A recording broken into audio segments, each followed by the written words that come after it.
I hate crime.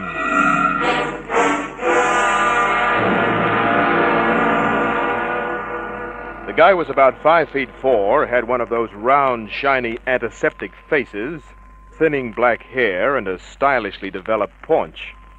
His feet were tiny, his shoes highly polished.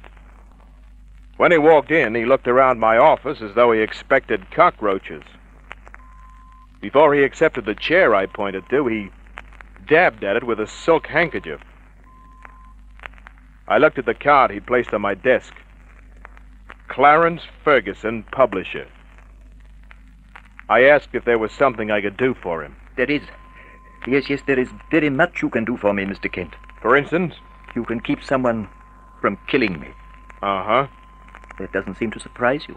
You get conditioned to the fact that some people want to kill other people. Who wants to bump you? I'm not sure. Do you have some kind of an idea? A fairly good idea. Uh-huh. Let's have the story. To acquaint you with all the facts, Mr. Kent, I'll have to give you some rather personal information. So? Well, naturally, I'd rather not divulge this information unless you're prepared to accept the case. Fair enough. I charge 10 quid a day plus expenses with a minimum of 35. Very well. Okay. Let's go. Last night, I went to the refrigerator for a glass of milk. Yeah? I poured the milk, tasted it, but I didn't drink it. Why not? It was bitter. It smelled like almonds. Prussic acid smells like almonds. Exactly. Did you keep the milk? I poured the glassful back into the bottle, then dropped the bottle, breaking it. Later, it was mopped up. You must have had a reason for destroying evidence like that. I did. You see, my wife Nada was in the living room. She heard the bottle break and came into the kitchen. I said nothing about the prussic acid. In other words, you think she made the milkshake, huh? As I said, I'm not sure. Then, who else comes into the picture? First, perhaps you'd better have a look at my wife's picture. He slid a photo across my desk. It was taken a few months ago. She was about 20 years younger than Ferguson. A brunette in a bathing suit. Beautiful, isn't she? I agreed. Decided she had a nice face, too. Gave the photo back. You're wondering why a girl as pretty and as young as Nada would marry me, aren't you? That's her business. And yours? I expect that it will become your business, too, Mr. Kent. You see, there's a man. His name is Grant Mason. He's an actor. Yeah, I know him. I hope he's not a particularly good friend. I met him at a bar. For an hour, he told me what a great actor he is. He may not even remember me. Oh, good. How long have you been married, Mr. Ferguson? About a year. How long have you suspected your wife of being involved with Mason? 6 months or so. We've had some rather violent arguments about it. Does she deny it? She neither admits nor denies. That's a good trick. She's a very smart woman. She must be. Okay, Mr. Ferguson, let's go straight to the point, huh? What do you suspect? That Mason and my wife together, or just my wife, is trying to murder me. And what am I supposed to do? Keep him from succeeding, of course. Why don't you go to the cops? I like to handle these things my way. Mm-hmm. Want me to be your bodyguard, is that it? Yes.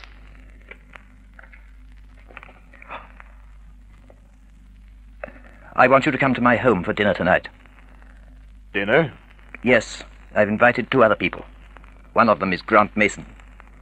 Expect something to come off tonight? I want Grant and my wife to meet you. To let them know that I'm not such a fool. Without exactly telling them. Uh-huh. You said you invited 2 people. The other, just to make it look good, is Miss Charity Sloane. Who's she? A writer, a modernist. That's one of the magazines I publish. I read 1 or 2 copies. You go in for a lot of, female posing. Art, Mr. Kent. Yeah. What does Charity Sloane write? A department called Psychology and Sex. It sounded interesting. I arranged to arrive at Ferguson's place at 7:30. I went home early, dropped some lilac water in my bath, even put on a new tie. The Ferguson Hacienda was above Whale Beach. One of those stonework affairs. Ferguson came to the door. They're all here. Good. They know I'm coming? I told them I was expecting a friend. The three of them were in the living room. Each held a cocktail glass. Miss Charity Sloane, Mr. Kent. Pleased to meet you, Mr. Kent. Hi. My wife, Nada. Hello? How do you do? And Grant Mason. Hello, Grant. I've seen you somewhere before. That's right, the long bar a few months ago. Larry Kent. Private detective? There was silence. May have been only for a second, but it seemed longer. Charity was the one who broke it. Well, you're in distinguished company, Grant. I think you better get Mr. Kent a drink. By all means. We stood around yakking for about half an hour. Gave me a chance to size them up. Ferguson stood on the edge of our little circle, glancing around nervously. His wife, Nada, was as sociable as an insurance salesman, but every now and then she threw a funny glance at Mason. And Mason, when I looked somewhere else, I could feel his hot eyes on me. Charity Sloane, she just looked with a straight face. That was the only thing straight about Charity.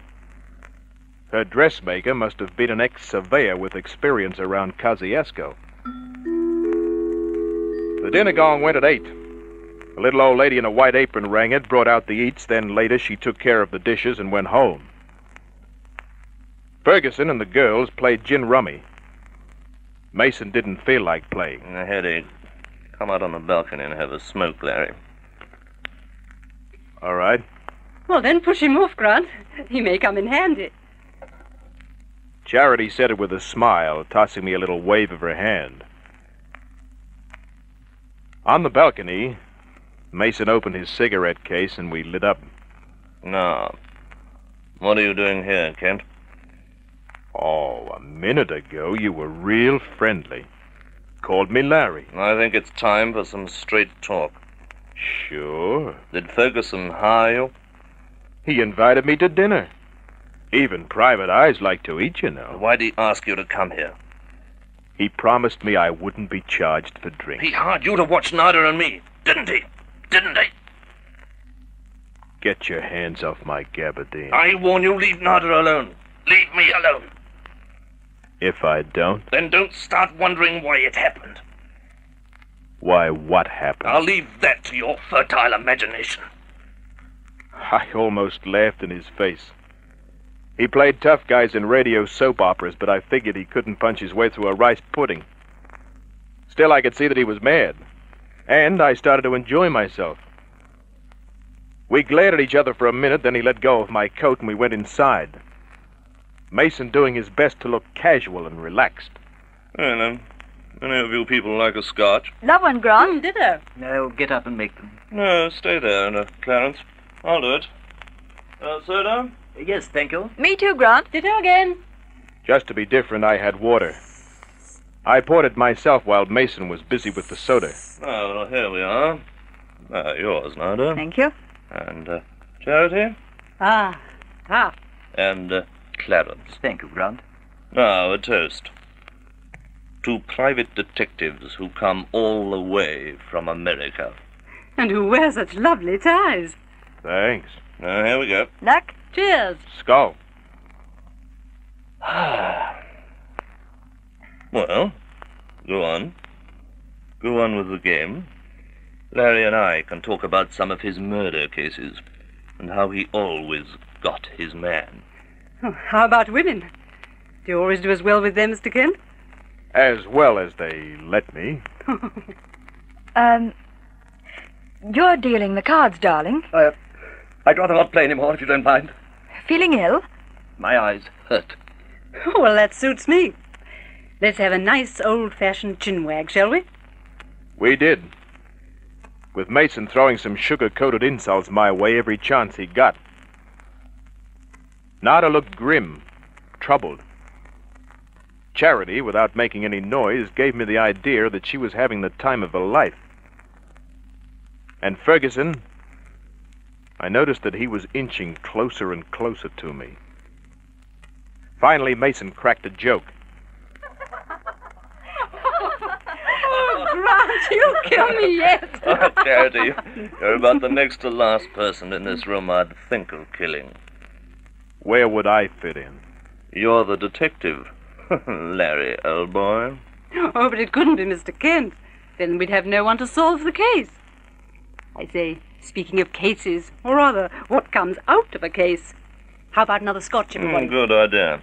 And you, Clarence? I'll stay with this for a while, thank you. All right. And how about you, Larry? I poured a double. This'll hold me for a minute. Well, suit yourself. Mason and the girls turned, went to the liquor cabinet. Ferguson picked that minute to give me his glass. Smell it. Taste it. I did.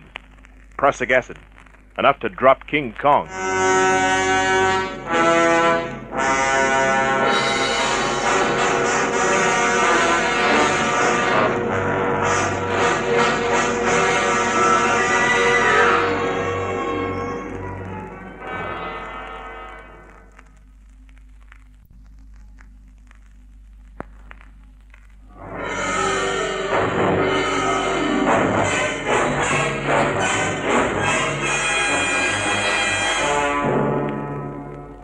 When I smelled bitter almonds in Ferguson's drink, my first thought was to call the cops, but that was vetoed by my second thought.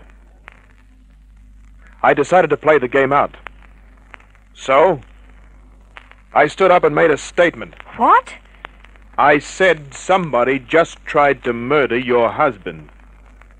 Is this a game all of us can play, Larry? There's prussic acid in this drink. And one of you put it in. The question is, which one? That should be simple for you to find out. It might be. Are you serious, Mr. Kent? He is, Nada. And I place him in charge. What are you going to do first, Mr. Private Detective? Fingerprint us or get a lie detector? Every one of us is going to be searched. This should be very interesting. Mr. Ferguson, you, Mason, and I will go into another room. You girls can take care of each other. Oh. All I found out was that Mason wore lavender underpants. Neither of the girls was loaded either. I went through their purses. Nothing that could have held prussic acid. I searched the room. Nothing again. Then I saw the coat on the rack in the hall. I asked whose it was. Mine. While they looked, I went through the pockets. And I found a small bottle. I never saw that before. I untwisted the cap. Smelled. Passed the bottle around. Nada first. Charity.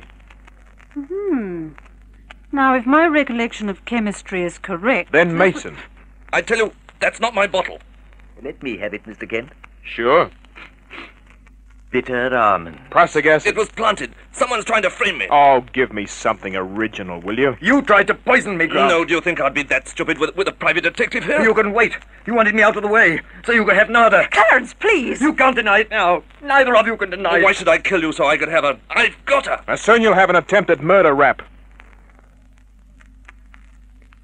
I think I'll phone the cops. No, Mr. Kent. Why not? I know all I want to know. Get out of this house, Nada. Do you think I'd let her stay here?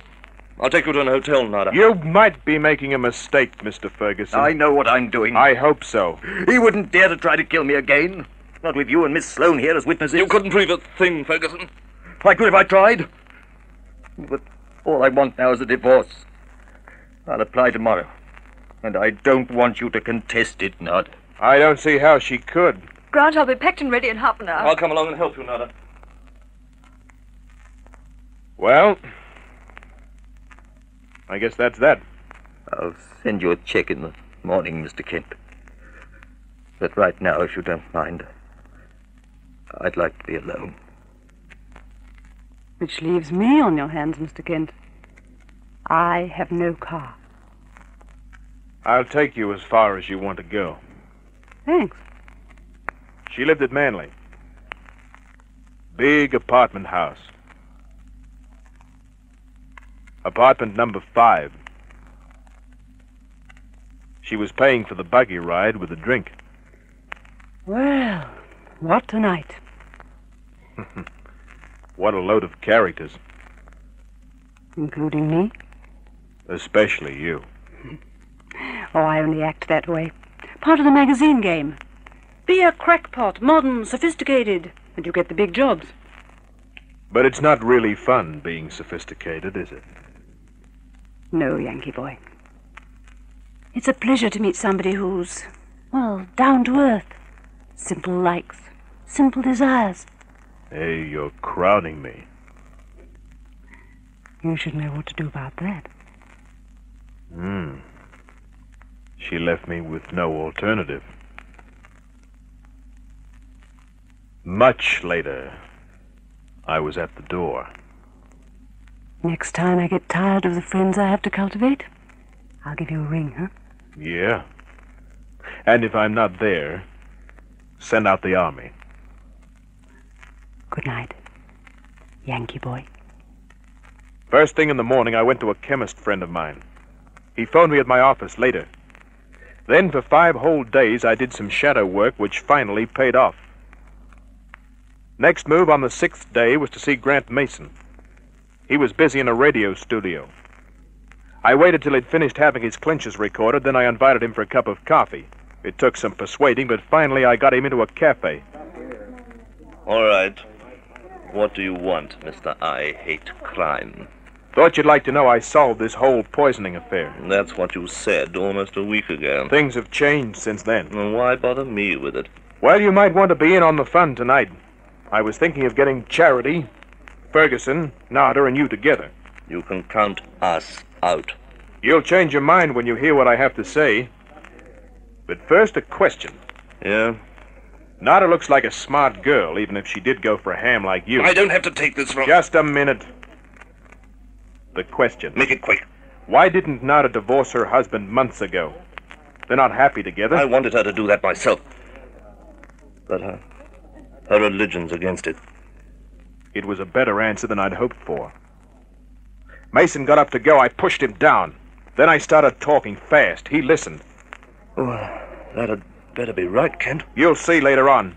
I'll contact Charity and Ferguson. You arrange to take Nada out to Ferguson's place. I'll check back with you later. Then, we have a party.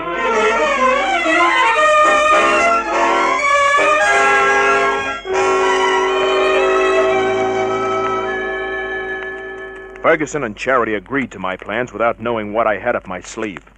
That was at 3 in the afternoon. The time for our meeting was at 8. I was to check with Mason at 7. At 6:45.